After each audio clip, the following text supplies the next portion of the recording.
This is the fun of baking, having that what if and then having it be, oh, yes. It's really great to take the trip from what if to yes, yes, Yeah. it works. I think Absolutely. for me, that is going to the fridge and seeing something and be like, oh, that's about to go bad. I need to use that now.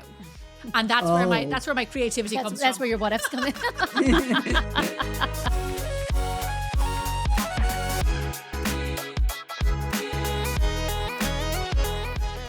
Hi everyone, welcome back to another episode of Need to Know. I'm your host Gemma Stafford, professional chef, cookbook author, and the creator of Bigger Bolder Baking. And as always, I'm joined by my partner in crime, my lovely sidekick, Ami Shukla. Hello. How are you? I'm good. How are I you? didn't have anything to say and I couldn't think of anything in the moment. I like partner in crime. Yeah, I'll take partner in crime. That is good. Yeah. Here we are again. New year, new you. Yeah. Not yet. not yet. Not new you, Ami. I'm not trying to replace you. Wait, are you joking? I know, right? Okay, Ami, less of the niceties. We have a busy day today. We have a very important interview, which I know you are extremely excited about, as am I. Can't wait. Coming all the way from Paris, France. I wish I was there. Me too. And not you, both of us. Both of us were there, not just you by yourself. When are we going to Paris, Gemma? I don't know, but Yeah. that would be a really good girls trip. You know, people Yes. talk about girls trips and they Yeah. go to Vegas. Yeah, And what? Oh, Yeah, no. No, we're Paris, going to baby. Paris. Yeah. Yeah. Okay. Yeah. Some boozy champagne days, rolling right into dinner time. Yes. Early dinner, late drinks. Yes. Oh, Lovely. it's just, the sun stays up so late. Well, now it's kind of, as it's getting cold later, but like in the summertime. It's gorgeous. Oh my God. The city is beautiful. It does stay open late, and then you have like these bars that you go to after dinner. Like, the people have a drink, they go to dinner, and then they go back to a bar, and it's just so casual, and it's out on the street, and it's just so sophisticated on me. Yeah. And lovely. That's I what I want know. to be. Yes. Let's Man. aspire to that, shall I we? know. This city shuts down like It at does. 8 o'clock. Yeah, but that's okay. I do too. Okie dokie, moving on. Hot from the oven today, Ami. Mm-hmm. There's something, I love this. I absolutely love this idea. And if I were, I was going to say 10 years, but that's not enough. If I was 15 years younger, living in my house in San Francisco, and I did actually do this 15 years ago in my house in San Francisco, but they were known as underground restaurants then. We're talking about living room cafes and living room bakeries. Like for sale? Like bakeries Yes. for sale? So people are opening up their apartments in mostly kind of big cities, Yeah. like New York and places like that. And they're inviting, and it's usually people who have a social media presence, or they get a social media presence. They invite people who follow them. They do the most amazing baked goods, and it all ranges. We're going to show you some videos now, so if you're watching on YouTube, you can see those. But people go to like a huge amount of trouble to make the most amazing croissants, like filled with different things, cookies, like everything is freshly baked that morning. Cinnamon rolls, sticky buns. A stuff like lot that. of cinnamon rolls, like different flavors, sticky buns, quiches, and then they have this lovely also style where it kind of looks like it does kind of look like a rustic bakery where they'll get brown paper, kind of like butcher paper. Sure. They will write on the paper and then they'll put the baked goods there. Yeah. I love the idea of community. I love the idea of somebody doing it like out of their home. It's a lot of work because I when I was younger, I did catering like that out of my house in Ireland.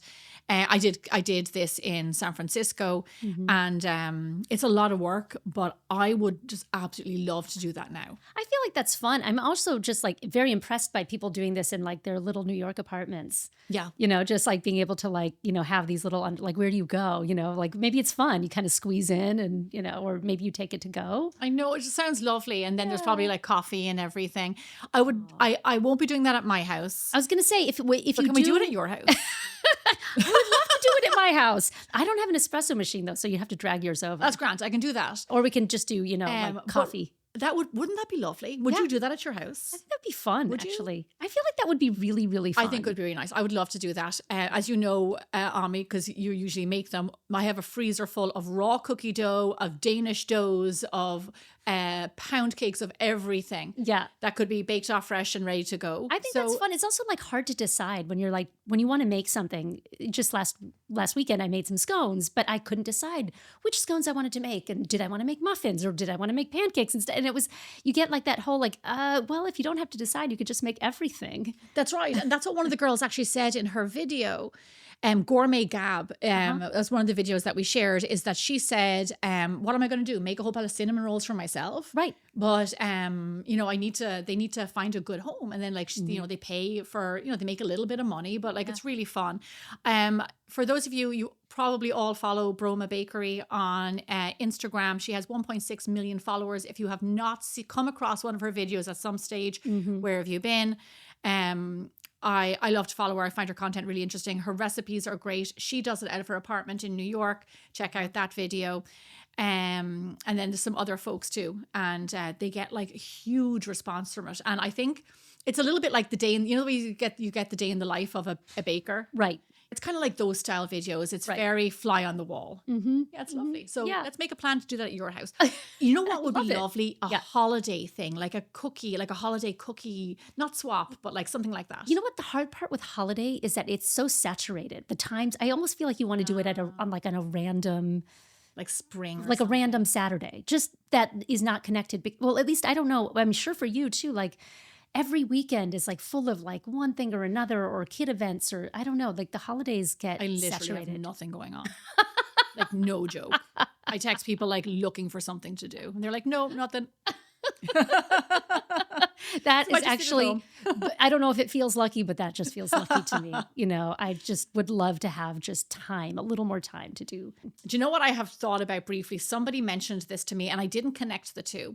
There's, you know, the way, so we have the apartment bakeries and cafes, the honor bakeries. Yeah. Somebody mentioned this to me lately, and a box outside their home, and they put out baked goods every morning. Like, you know, the sourdough bakeries. Yeah, like sure, the sourdough girl. And you put in a little money in the jar. And you put in the money in the jar and whatever. And I went to a place like this, like an honor fruit and veg shop in Galway, where it was just fruit and veg, and there was you write down what you took, and you put your money in the thing, and you could also use a paid app to send them money.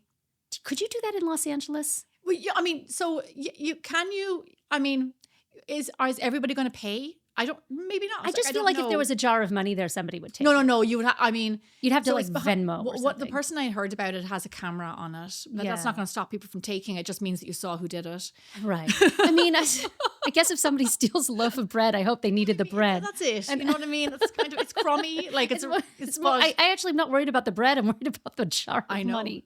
But I thought, then I thought like, oh, I would like to do that. Like that'd be a great incentive for George to put out fresh baked goods. And I'm like, wait a second, that would be me. And then also, I don't want to be drawing people to my house. So maybe we could also do that outside your house. Oh, that's why.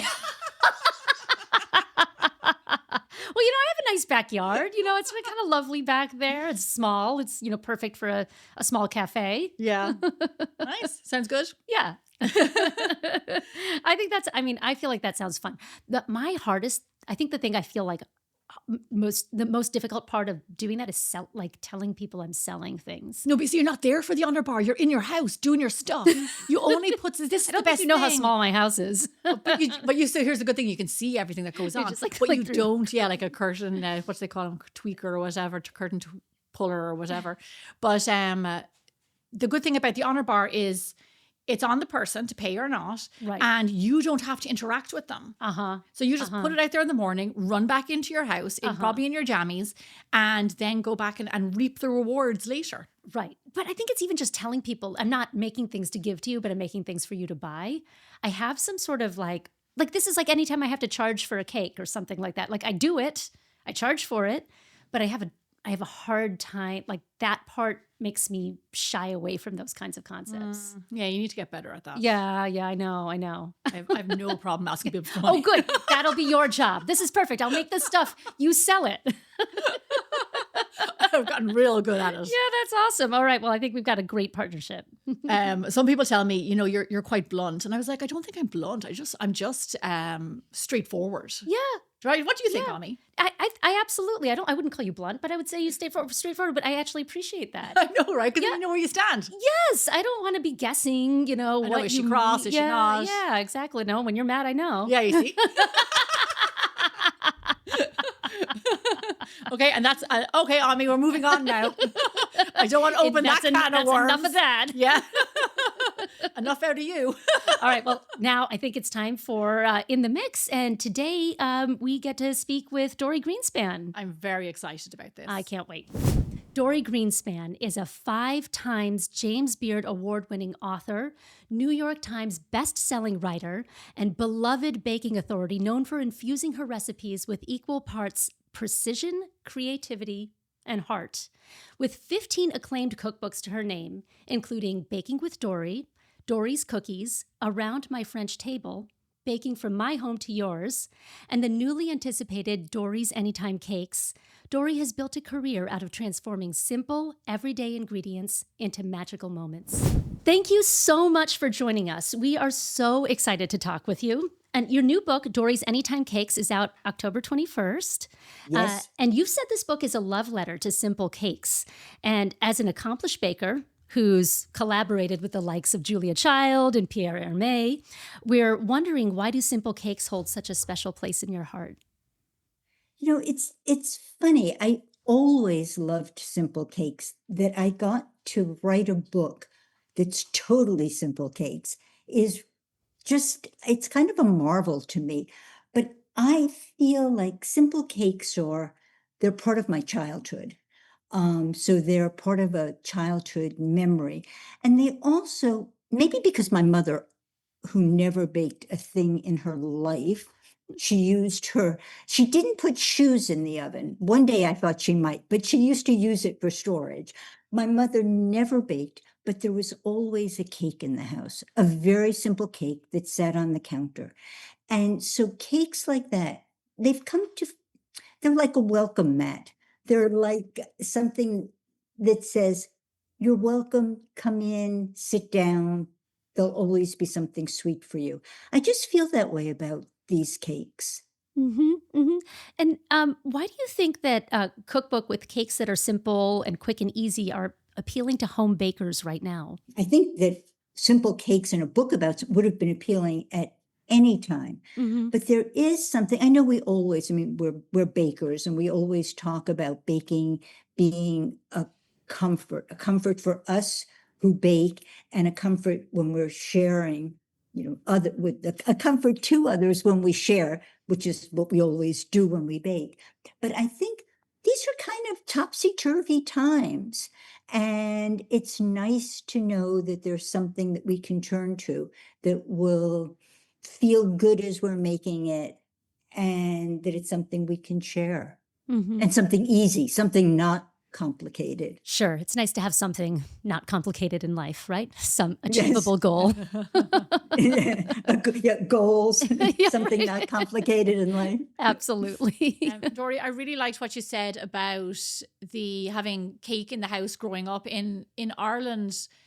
That for us would have been a Victoria sponge with cream and jam. Sometimes just with jam, but mostly cream and jam with powder, like this most simplest of cake. And actually, because of the recipe, it was one of the first recipes I ever memorized. And lots of kids in Ireland grow up making that. And just thinking that you're in Paris, in my second cookbook, we featured the yogurt cake for the French, do you remember that? Mm-hmm, mm-hmm. I'll mention it really briefly because I actually wasn't planning on talking about it, but using the yogurt tub to measure out your ingredients. Yes. Fantastic. Yes. I love that concept. So I was hoping you would mention it. And if you didn't, I would, because I am in Paris, and that's the cake that, like your Victoria sponge, every French person knows how to make. Yeah. So I was surprised when I first started living here, which is now over 25 years ago. We bake all the time. We bake project cakes, we bake simple cakes, but the French buy cakes for the most part. But they have a very small repertoire of cakes that they make at home. And the yogurt cake is it. And Yeah. it's the cake that Like you said the Victoria sponge was the one you learned to make by heart. Anyone you talk to about a yogurt cake will say 1 container of this, 2 of that. It's like the national home baked cake. Yeah, lovely. Going back to your childhood, saying about like your mom in Dory's Anytime Cakes, from your childhood all back then, what is featured in the book from that time in your life? So, my mother, as I said, always had cake in the house. We had 3 bakeries near us, and she was an equal opportunity buyer. She'd buy from everyone. My grandmother was the baker, and she would often bring a honey cake. And so it's a loaf cake. It had a texture almost a little coarse. So it kind of, I'm pointing to my tongue, it kind of rubbed in your mouth in the most wonderful way, but it wasn't a light cake in any way. And it had almonds all across the top. And she would bring us a honey cake every week. And my mother, who didn't like honey, would pick out all the almonds and leave the cake for us. So I have I've never been able to reproduce my grandmother's cake perfectly, but that cake is there. And that, of course, makes me feel like childhood. And I remade as a bundt cake, a cake that was the fancy cake for us as children. And it was the blackout cake from Ebinger's. It was a layer cake. Brooklyn's finest, and everyone who grew up in Brooklyn had a memory of that. And a frosting and filling that was kind of pudding-ish. And I keep playing with that cake. And in Anytime Cakes, I have at the end of every chapter some recipes that have cute little red hearts on top, and they're called a treasured favorite. And they're recipes that I've made for years, or that bring back memories, or that I've reworked. And so that chocolate cake is there. It's now called, I think it's called the Devil's Chocolate Cake, because it's a devil's food cake. I saw that. Yeah. You know, that cake, I don't know if I had it in America or it made its way to Ireland, but I remember having that as a child and knowing that it was a very American cake, and we had never seen that before. And it was lovely to see it in your book. And I just want to call out, because we're going to get to, like, you know, more into cake baking, but for people listening, it's not, your book is far from a book chock-a-block full of 2-layered decorated cakes. It is, which is really, which makes it much more accessible. Maybe like some are decorated, some are not. They're bundt cakes. And then you even have your savory section in the back. Yes. Yes. So it's really such a wide variety of cakes, and not just the traditional. So it's really funny. Thank you for saying that, Gemma. So when I originally started this book, I said, no frosting, no layers. And then I thought, I do like frosting. So, I mean, who doesn't? But so frosting is back. But there are a few layer cakes, but the cakes are, for the most part, 1 layer or a loaf or something small. There's a place in cakedom and in our lives for layer cakes with lots of frosting. But this isn't the book for it. This is really for simple, homey cakes, comforting cakes. Yeah. So when you were deciding what cakes to put in this book, like what for you would sort of speak out to you as this defines an Anytime cake? Some of it had to do with its plainness. I say plain with love in my heart. It's not, we understand what that means. Okay. So I was thinking, so the way this book started was I was asked to do a story for the New York Times on holiday cakes.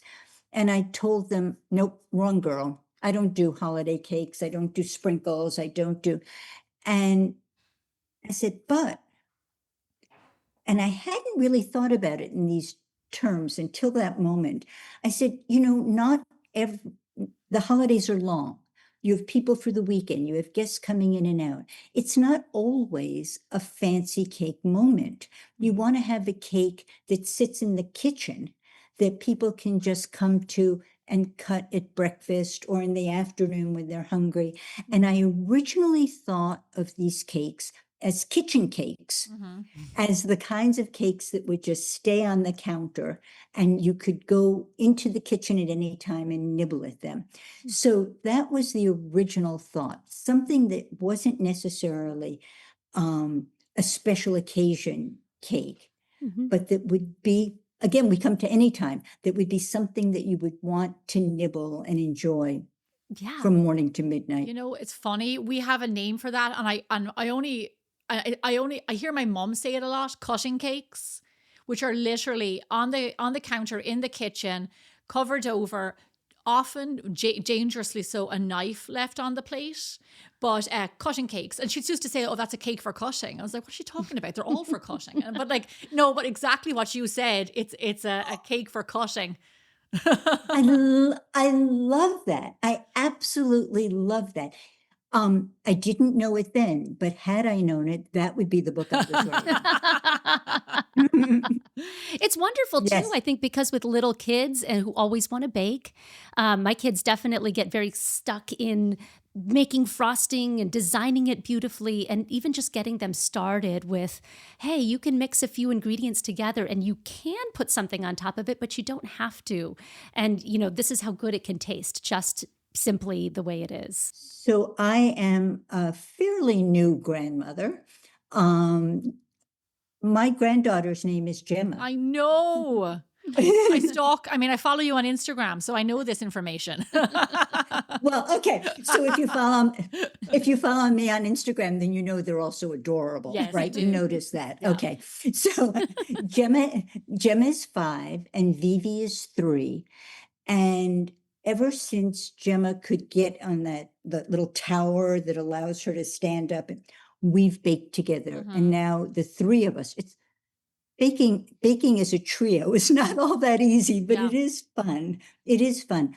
And we stir, we measure, we watch. I love doing this myself, but I love doing it with the girls. We watch as the ingredients change, as you add something, as you stir, as something gets thicker or lighter. And Gemma's a taster, so Yeah. she always wants to taste. So it's nice to have, I mean, we make pancakes over, the weekends we're together, and we make waffles. It's nice to now have so many other cake options and things that when we finish, they can take to school with them to share with their classmates. It's really nice. It's Yeah. lovely. I was going to ask you that because I was allowed in the kitchen as a child back in the I want to say, I'm going to do myself a favor, late 80s. And I do the same with George. He's been in our kitchen since day one. And we also have this tower that he's had ever since he could stand, and he still uses at 5.5. But it is tough. It's challenging. Ami and I talked about this in a recent podcast about baking with kids. If there's one recipe that is the most child friendly, or something that children are really drawn to, one cake, what would that be in your book? So I would go back to that yogurt cake cake. for all the reasons Yeah, that yeah, we yeah. talked about, Mhm. right? Because it's so simple, no machine, so you're just stirring in a bowl. And also, that cake takes to putting in chocolate chips, putting in fruit, changing the shape, making it into cupcakes. So the way you learned the Victoria sponge by heart, Yeah. I'm hoping that Gemma and Vivi will learn the yogurt cake by heart. Yeah, I think that's such a great example. And I know if I did that with George, he'd be like so proud of himself, because you put them, when they get to a good age, put them in charge of the cup, put them in the tub, put them in charge of the scooping. That's his favorite part. He's like, I got to do this and I did it by myself. And then he pieces out for the baking and then shows up for the tasting. I don't know if Gemma and Vivi do that too. See you later, Grandma. pieces out for the dishes. Yeah, yeah. Oh, yeah. Oh, I think that's a given. Right. Dory, I wanted to ask you a little bit about just some of the ingredients I noticed in your cake. I know you use mostly all-purpose flour instead of cake flour, but then I also noticed that you some of your cakes have spelt flour or rye flour or buckwheat flour, and I just was wondering if you could speak to some of those flours and what they add to cakes. So, for the most part, I hadn't thought of them as a group like that, but they're earthier flavors. I often, if I'm using a flour that's not all purpose, I'll often give you the equivalent so that you can go with all purpose and you don't have your heart set on a cake and then have to run to the market. But some cakes need that little bit of extra flavor. They change. Sometimes it's a textural thing. But for the most part, I'm bad in math, so I don't know. I'm making this up. 85% of the cakes, I just made that up. 85% of the cakes, might even be more actually, use all-purpose flour. I really try to use pantry ingredients. I mean, you've written cookbooks, so you know the only reason to write a cookbook is for people to make the recipes and be happy. And so you want to make it as easy and as accessible as possible. And that's what I've tried to do, which is not to say that there aren't recipes that use what would be less traditional in, an average pantry ingredients. But for the most part, you can have a lot of fun with that book without going to the supermarket. Oh yeah, no, absolutely. I mean, I love getting specialty flours and whatnot. I mean, it's not even specialty; it's just more ones that I notice, like for example, buckwheat. That we don't use. Buckwheat. I love buckwheat, and I only really discovered buckwheat eating galettes in Paris.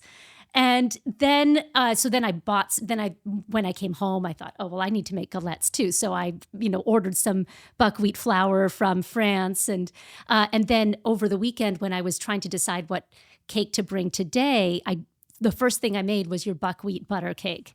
And that was fantastic. It was fantastic. And it uses thank you. the tiniest amount of buckwheat, just a little bit. And it just adds this richness and full flavor to the cake. It's so good. And changes the color of the cake as well, which is so surprising because, as you said, there's not that much. So I don't want to take you off track, but you made me, when you said the Breton buckwheat cake and that you had galettes,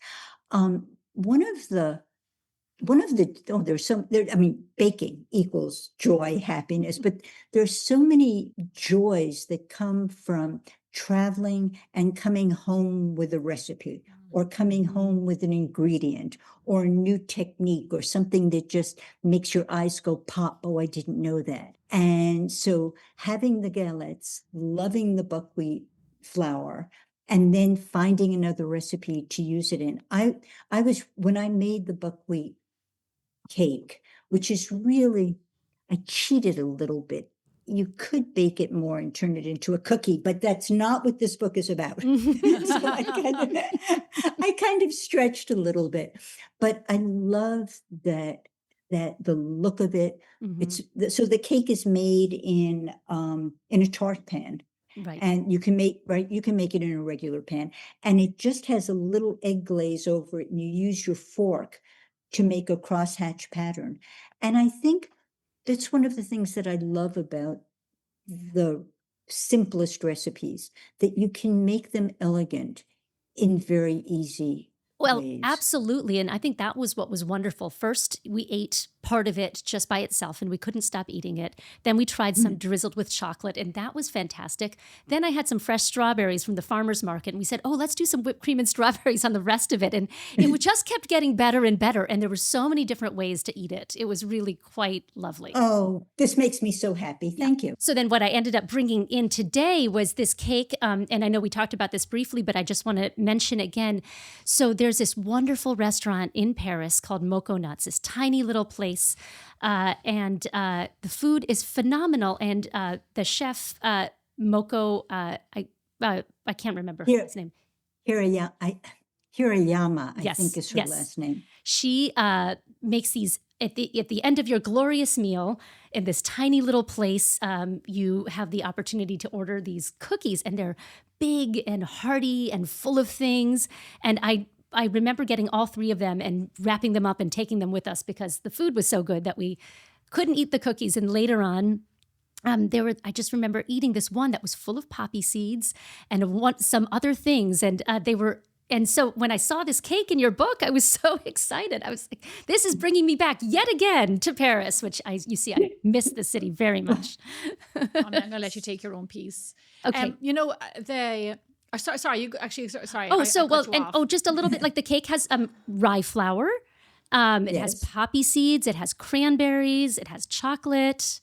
It just looks like it has so much going on, and I'm going to try a piece right now. There's the one thing I love about the book, Dory, is the flavor combinations. There's a lot that I recognize and love, and remind me of, like, certain times of the year. And then there's you really do get creative with flavor combinations, like the cherries and the chocolate. I see thyme in there.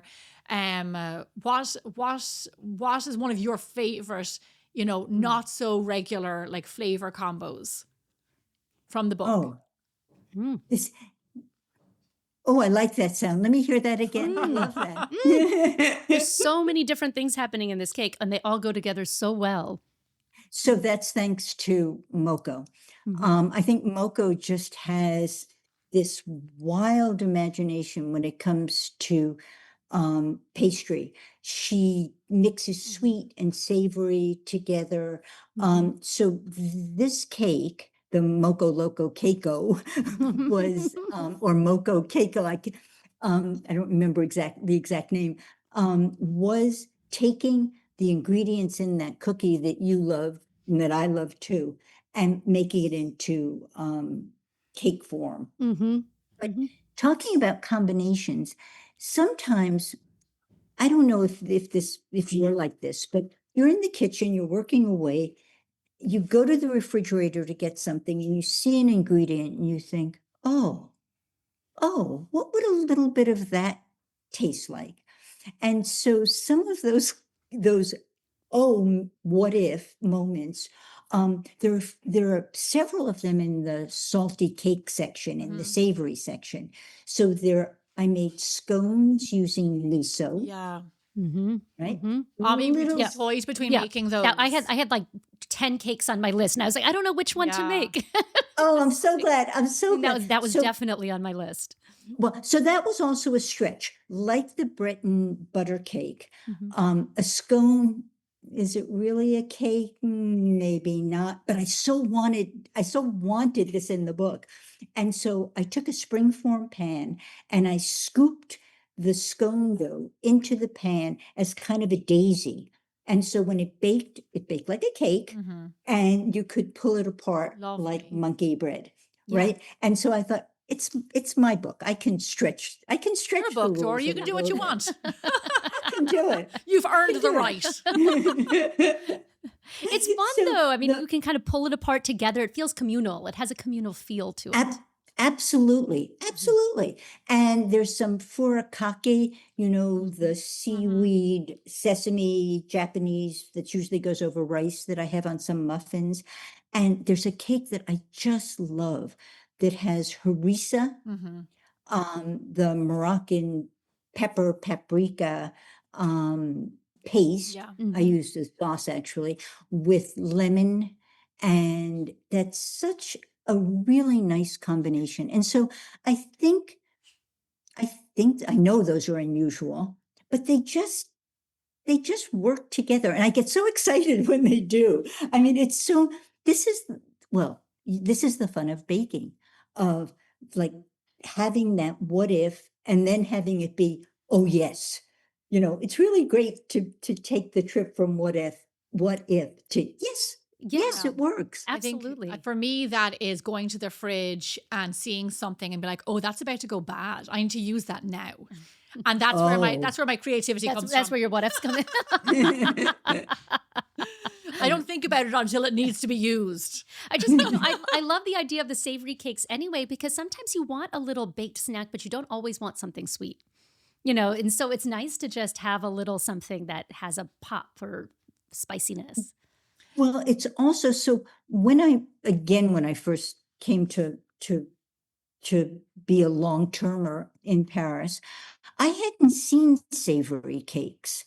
And at that time, and still now, there's a store called Picard, and everything in Picard is frozen. It's like a morgue for food. I mean, it's just white freezer cases. And they had cake salé, salty cakes that you could buy. One would have smoked salmon, another would have ham. The supermarket had little recipe cards for savory cakes. And I fell in love with them that way. And they're served here in Paris, in France. They're served primarily with aperitifs. So it's a little cocktail cake.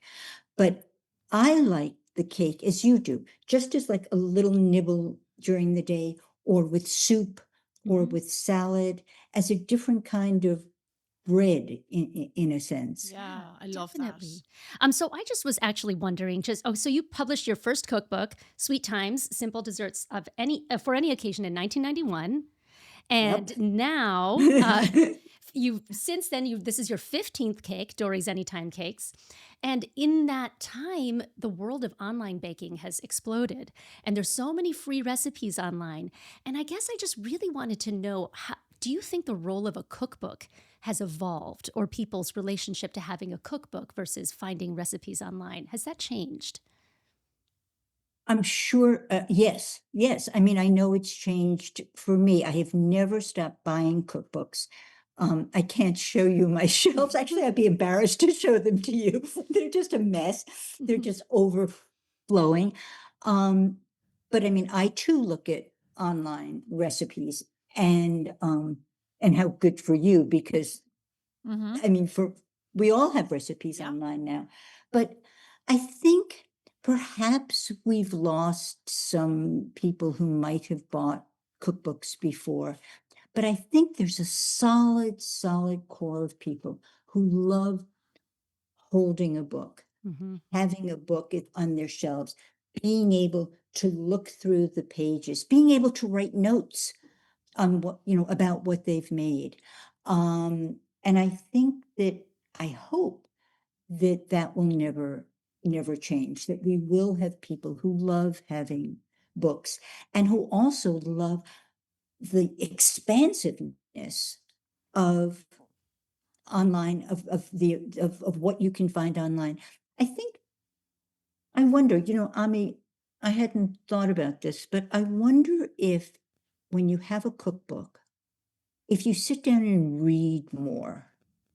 So for my books, I love telling a story about where the recipe came from. I think that recipes mean more to everybody when they have a context. And you just made me wonder if perhaps when we search online for a recipe, what we really want is a recipe, but that when we're sitting down and we've got, a cup of coffee next to us and we're turning the pages on a book, do we stop to read the stories?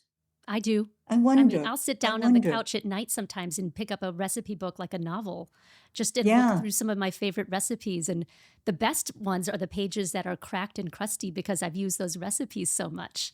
They feel like they're full of memories. Of course. I definitely have a deep relationship with cookbooks, and sometimes I find I source a lot of recipes online, and then I remember, look through the book. Yeah, you always say to me, actually, I've got a great book. One of my New Year's resolutions was to read, to make more recipes for like our family and for baking out of my cookbooks, because like yourself and Ami, I have a library full of cookbooks. But the good thing is that we know this, that in the publishing world, cookbooks are one of the top selling books. And I think still, and I think, they're becoming, or they are now, coffee table books. And because of the photography and how, and the weight of them and the quality of them. So like, it's great to hear that, like, because, Ami's worked on my cookbook, that the amount of work that goes into them. So it's really great when they do so well and people still enjoy them and they sit down and they take the time to read your story and to read your experience and go through your notes about like the change, you know, how you can alter your recipes, like your little note section in the book, and then you have your recipes in the back. And your this cookbook that I've never seen before uniquely has kind of illustration done for over the photography, That's right. which is This, lovely. I'm glad you like, I want to talk about that, but I just want to come back to thinking about what I was thinking about as you were speaking. So it is true. My first book came out 30, how many years ago is that? 34? 30, yeah, 30, Yeah. yeah, something like that. So 34 years ago, it was a whole different, well, first of all, cookbooks looked very different then. Some of my favorite cookbooks from that time had no photographs. It was unusual to have photographs, but we in 1991, we cookbook users were a different generation. So to see that cookbooks continue, to hear you talk about loving cookbooks just makes me so happy, because it makes me feel that cookbooks, they're my passion. They're clearly yours as well, will continue and will continue to have readers. Yeah, it seems like you go on this journey with the cookbook author. It different than finding a recipe immediately online and just saying, I just need to get to the point. Here you're like in their world. You get invited in, you get the stories, you're in a whole mood that the book evokes. And that's also a wonderful thing. I agree with you. I just want to tell you about the illustrations, because Gemma, I'm so glad you mentioned it.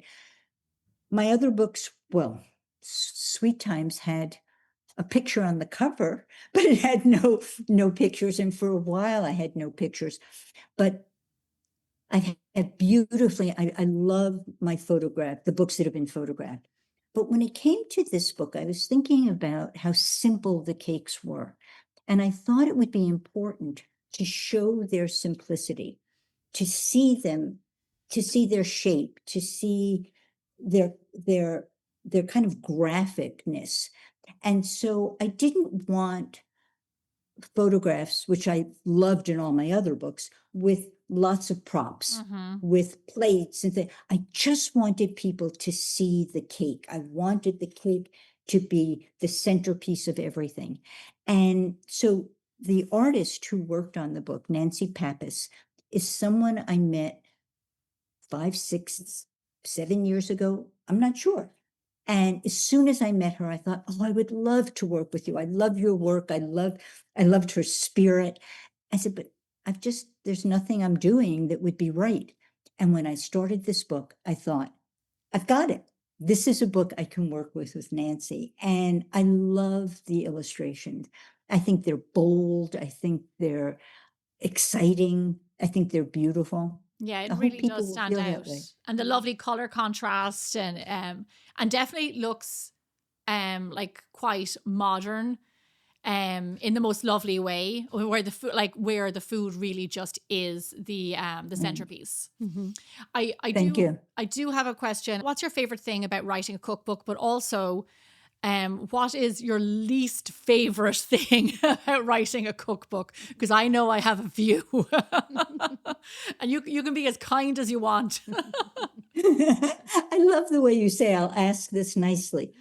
So I love the writing. I love that time when the book is, it might sound selfish, but I love the time when the book is all mine, when I'm working on it every day, I'm making new recipes, I'm writing stories. I love that a book is a long-term project. So you wake up in the morning and you come to your desk and it's there. So it's the writing. I love the recipe development. I love when I send a recipe out to be tested and I get a note back that says, I love this. Aw. I'm not past that. I'm not past that. That's still, but the writing of the book is really what I love. The difficult part, The difficult part is I've been very lucky. I've had great editors, but it's when the book comes back to you, Yeah. right? And you see, oh, I can't believe I did that. Of course, this should have been there. And I'm so grateful that other Yeah. people are looking at it. Then it comes back to you again. I know. And you think, didn't I Yeah. just see it 2 weeks ago? I know. And I could write a book on that alone. that's that. And then it comes back again. I know. You know, all of which, as I said, I am so grateful for, because this means that there are, so many other eyes and so many other people working on your book. And it's what makes, it's what makes a good book better. But that Yeah. period, I that's know. a hard one. I am. That's what I found hands down the hardest was you. So much work goes into the book. You send it off, and then that's like, for those of you who have never written a cookbook, it's like, that's not it. It comes back to you, and it is red marker everywhere. And there's mistakes that you didn't know you had made, but you know now. There's mistakes that you didn't know were mistakes, and you didn't know you were doing it wrong. And then you realize it's throughout the whole book. And then like all of these things. And then, like you said, it comes back again and it comes back again. And I found that I actually had no idea about that process. So I was shocked. And I remember messaging my book agent saying, why are they making me edit the book? I did my part. And she was like, no, you didn't. But now I'm a much better recipe writer now, because I'll tell you why. Because of that reason, I am a much better recipe writer, much different recipe writer. Ami was here with me during those times. And I am so strict now about how we write recipes. So this is my 15th book. I don't think I've ever stopped learning about cookbookery, that with each book you learn something, you work with other people who teach you something, and I'm grateful to them. I would never, ever, ever, ever, ever want to just write and waltz into the world without being edited. But when I wrote my first book, I turned it in and I said to my editor, just as you said, Gemma, I'm done. and she said, sweetie, it's only just beginning. Yeah. You just did the easy part. Just wait. Yeah. Yeah. And there's a lot more to do. Yeah. Dory, we're going to move on to a segment that we call Bold Baking Hotline, where we answer fans' questions. And these are cake related. And this is a really good one. This still happens to me. So I don't think I have the correct answer for it. Why does my cake sink in the middle? Now, I do know that there's multiple things that can make that happen. But from your experience with cake making, what's the biggest reason that can happen, sinking in the middle?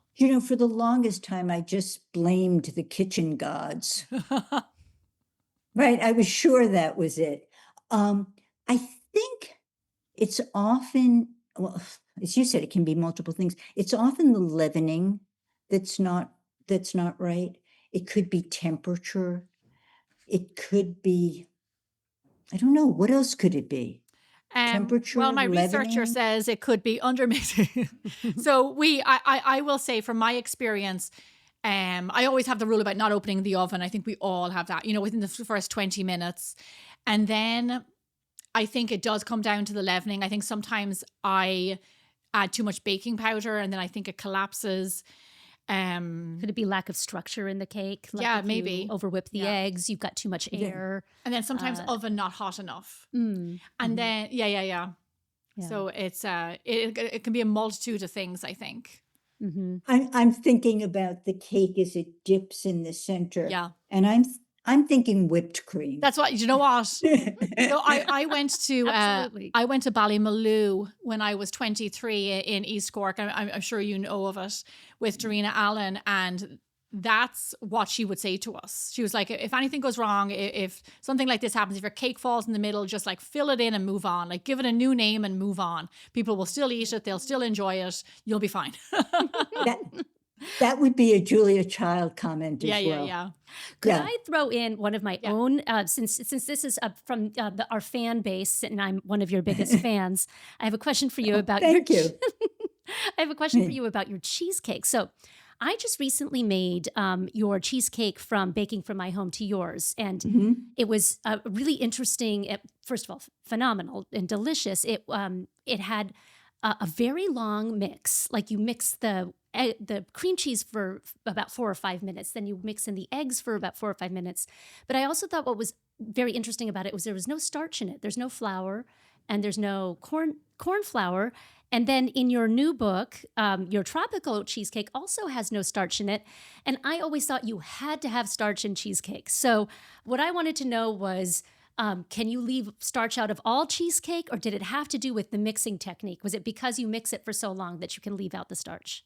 You know, I don't know.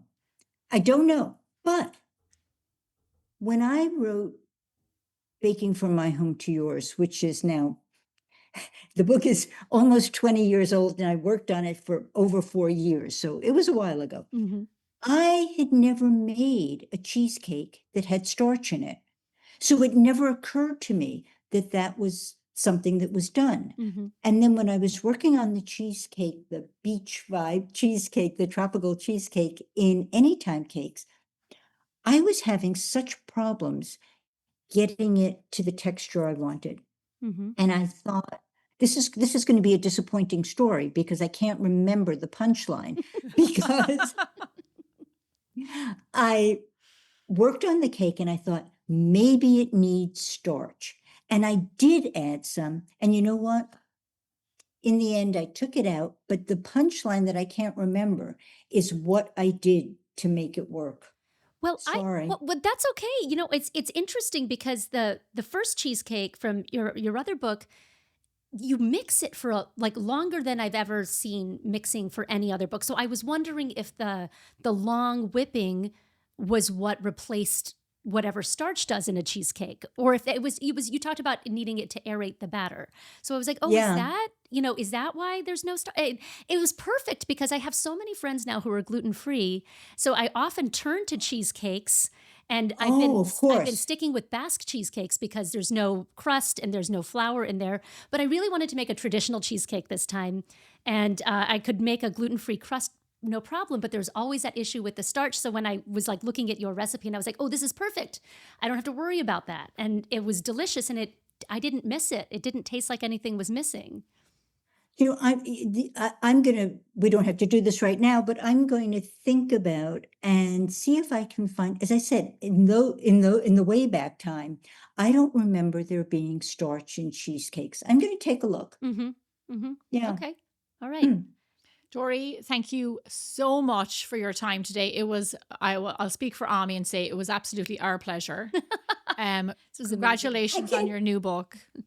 And we're going to come and see you in Paris, right, Ami? Set the table. You've got 2 more people for dinner. You know what? I have enough. Oh, lovely. You can come. Yeah, you'll just have to hurry. Yeah. Water down the stew.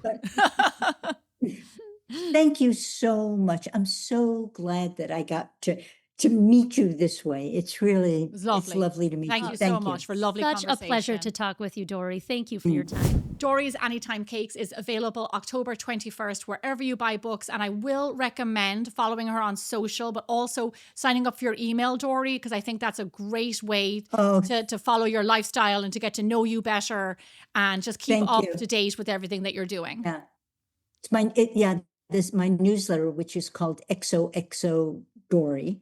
It's on Substack, and I love writing it. So I'm so glad you read it. Thank you. You're welcome. Thank you. Thank you very much. Bye, Dory. Bye. Kisses. I really hope you guys enjoyed that interview because I know that Ami and I definitely did. Thank you so much for being here. Please remember to like and subscribe wherever you listen and watch your podcasts, and we'll see you back here again really soon. From HRN and the Bold Baking Network, you are watching the Need to Know Baking Entertainment podcast.